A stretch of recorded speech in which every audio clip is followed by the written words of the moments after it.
Welcome everyone.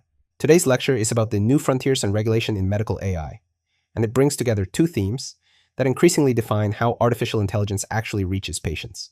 The first theme is regulation, how agencies like the US Food and Drug Administration and the European Union govern AI and machine learning that functions as a medical device. The second theme is a set of emerging technical frontiers, especially the idea of learning to learn through meta-learning and automated machine learning. The overarching message is that building a good model is only part of the challenge. Getting it validated, approved, deployed, and continuously monitored in real health systems is where much of the difficulty and the responsibility actually lives. Let's begin by situating ourselves in the current AI landscape. It signals a transition into a survey of where artificial intelligence sits right now, before we dive into the specifics of regulation and new methods.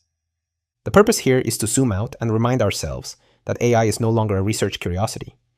It is a technology being pushed toward real clinical and public health use, which is exactly why regulation has become so central. Turning to a second landscape view, we narrow the focus to healthcare and global health. The distinction is deliberate. General purpose AI progress is impressive, but healthcare is a uniquely high-stakes, heavily regulated, and safety-critical domain. In healthcare, a model does not simply need to be accurate, it must be safe, effective, equitable, auditable, and appropriate for a clearly defined clinical context of use.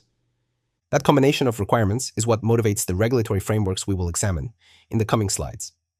Let's look now at the AI and ML software development and operations cycles adapted from Congetti 2023.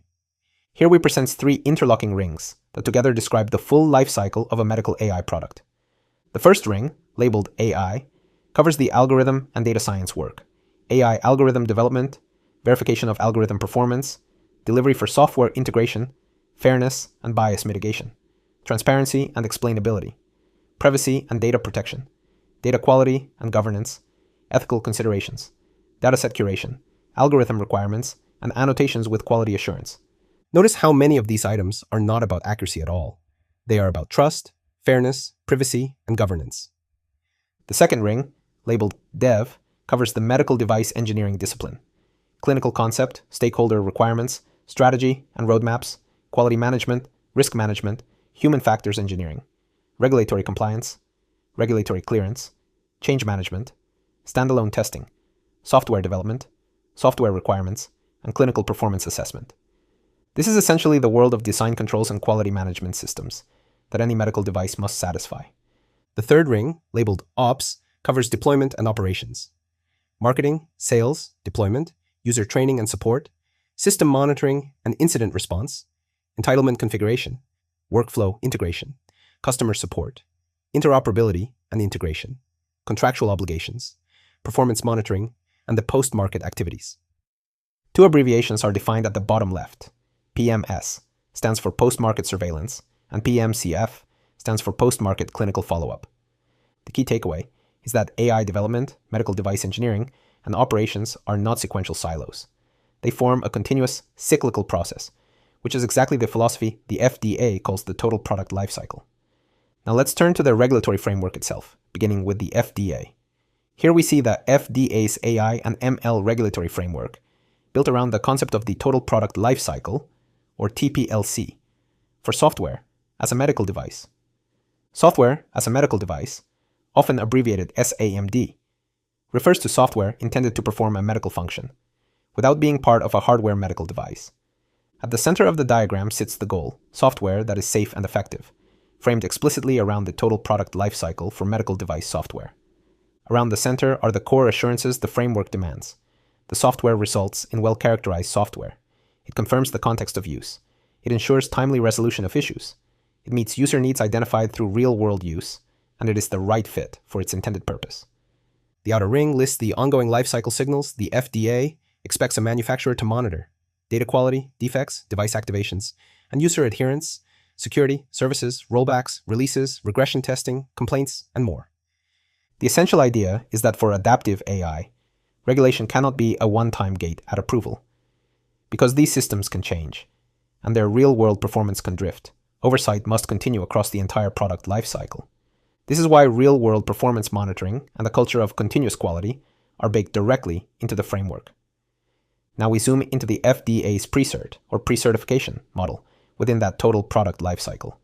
Please see that the center of the diagram points to the pre-cert total product lifecycle, TPLC program, and the whole cycle revolves around a go-to-market decision point. The color coding is important. Yellow represents organization-level analysis, and blue represents product-level analysis. The insight behind pre-cert was to evaluate the organization, not just the individual product, on the theory that a demonstrated culture of quality and organizational excellence could justify a more streamlined product review. Moving around the cycle, the first stage is excellence appraisal, where the manufacturer must demonstrate a culture of quality and organizational excellence. The second stage is review determination, where the manufacturer and FDA define the product claims and decide what level of review is appropriate. The third stage is streamlined review, if required, where the product is reviewed to determine reasonable assurance of safety and effectiveness. After going to market, the cycle continues into real-world performance, where the manufacturer must verify the product's continued safety, effectiveness, and performance, and also verify the organization's ongoing commitment to a culture of quality and organizational excellence.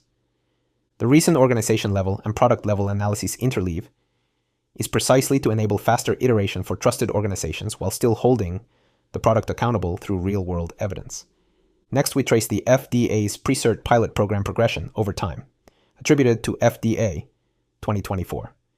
Here a timeline with distinct phases, forming, modeling, and assessing, and ending with a pilot conclusion.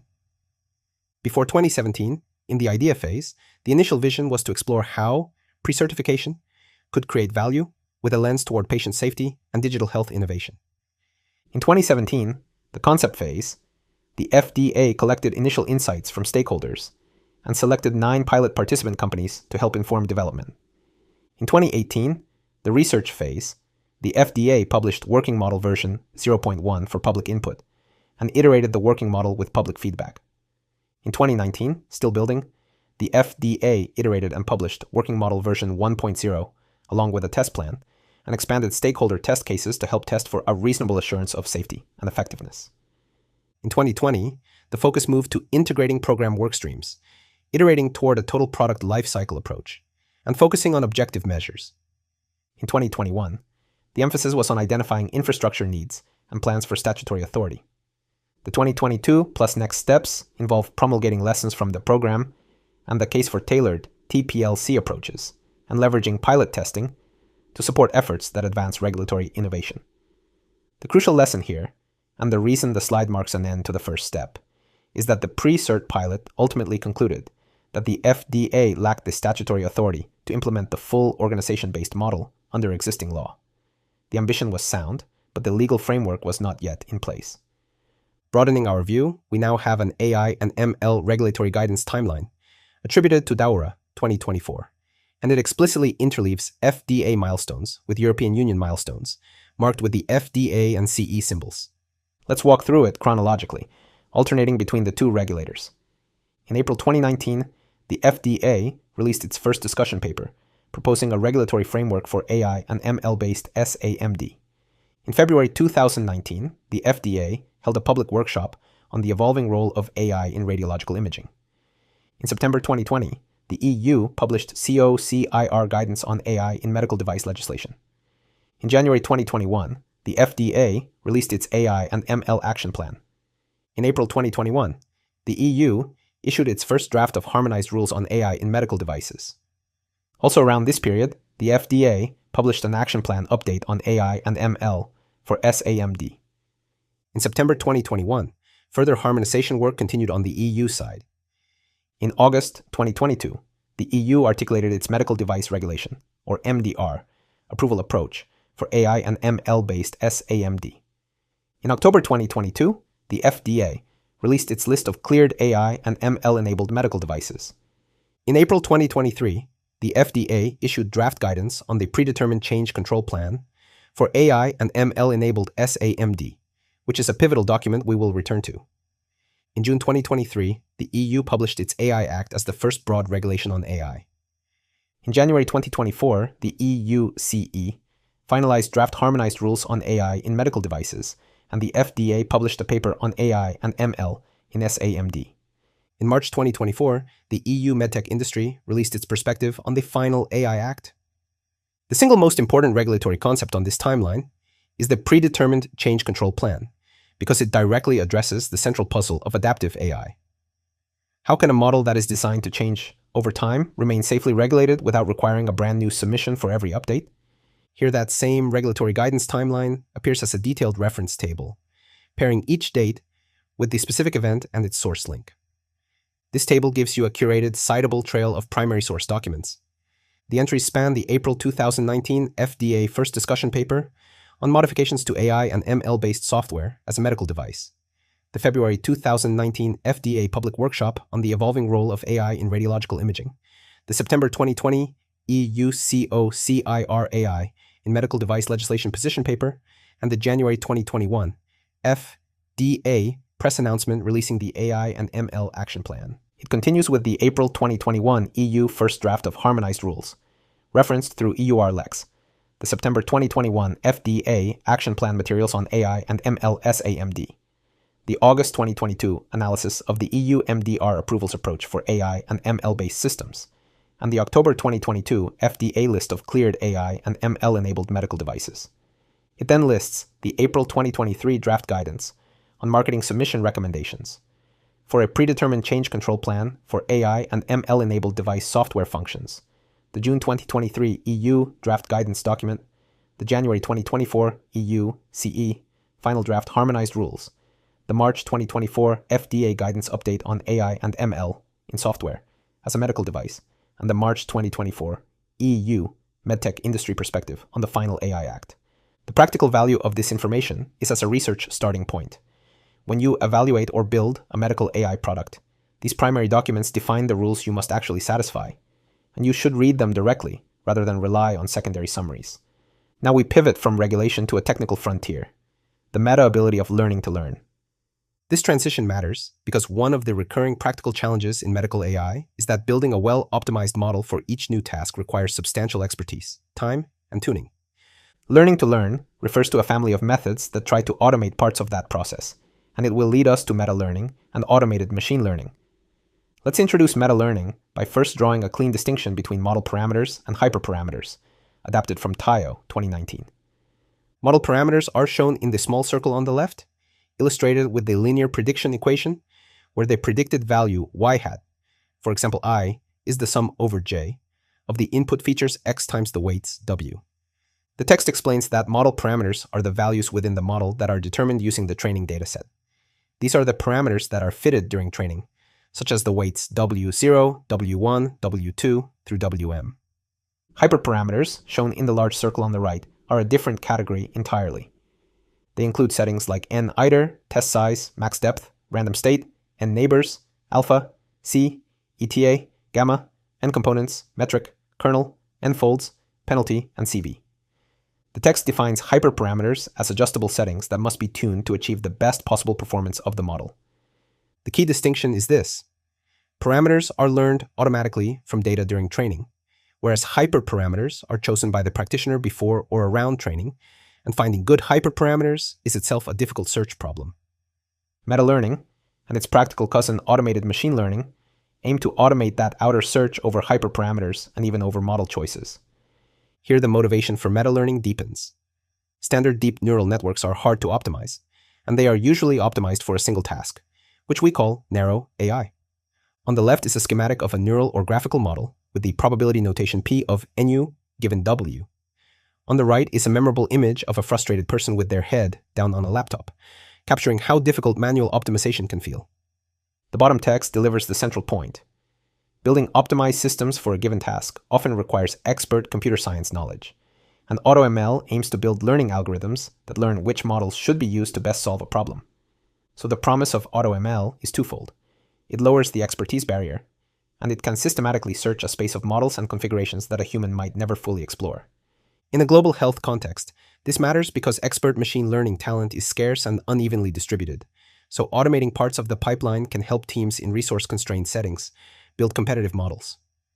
This diagram shows the classic reinforcement learning-based neural architecture search loop. On the left is a controller, implemented as a recurrent neural network, or RNN. The controller samples an architecture, labeled A with probability P. That sampled architecture flows to the right box, which trains a child network with architecture A to obtain an accuracy R. The accuracy R then feeds back along the bottom arrow. The system computes the gradient of P and scales it by R to update the controller. The elegance of this loop is that it treats architecture design itself as a learning problem. Architectures that yield higher accuracy make the controller more likely to propose similar architectures in the future.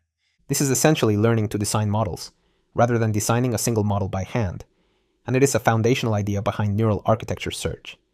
This view makes the controller's job concrete. The top text states that at each step, the AutoML model samples a new network architecture and/or hyperparameters.